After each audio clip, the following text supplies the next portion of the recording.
like to share with you the secret to getting things done. It's actually two secrets, or there are really two elements to getting things done.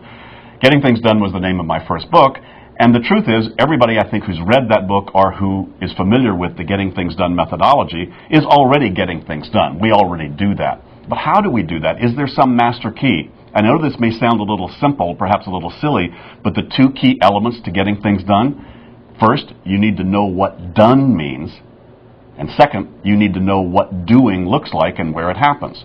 So what does done mean? What does doing look like? And where does that happen?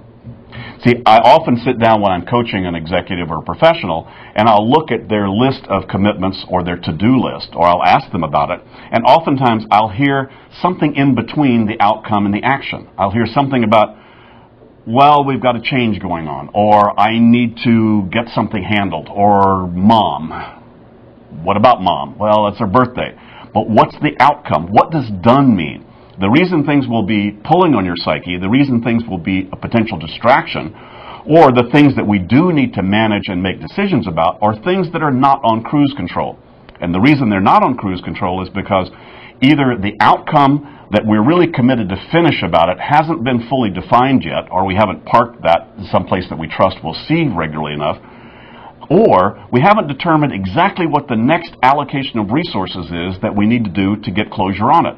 Simply said, what's the next action on this? The very next physical, visible thing. If I had nothing to do but hire my assistant vice president, or get tires on my car, or handle mom's birthday, what's the very next physical action?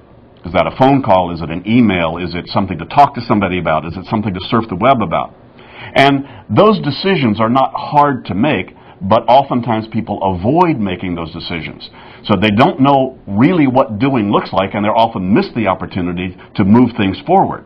They still have to think to decide, wait a minute, what's the next step? So again, the two keys: what does done mean, and what does doing look like? If you looked at any of your to-do list right now, or thought about any of your key objectives, or anything that you've got attention on, and ask yourself those questions. Have you really answered, what does done mean? You get to mark this off as complete when what's true. And as simple as that question sounds, that can be pretty subtle and a pretty engaging conversation to get clear about it with yourself and potentially with other people who might be involved. And of course, the other key question, which just is a key thing that needs to be built into all of our vocabulary regularly, which is, okay, what's the very next step on this? And where does that happen, and who's doing it? What does done mean? What does doing look like, and where does it happen? The key elements to getting things done.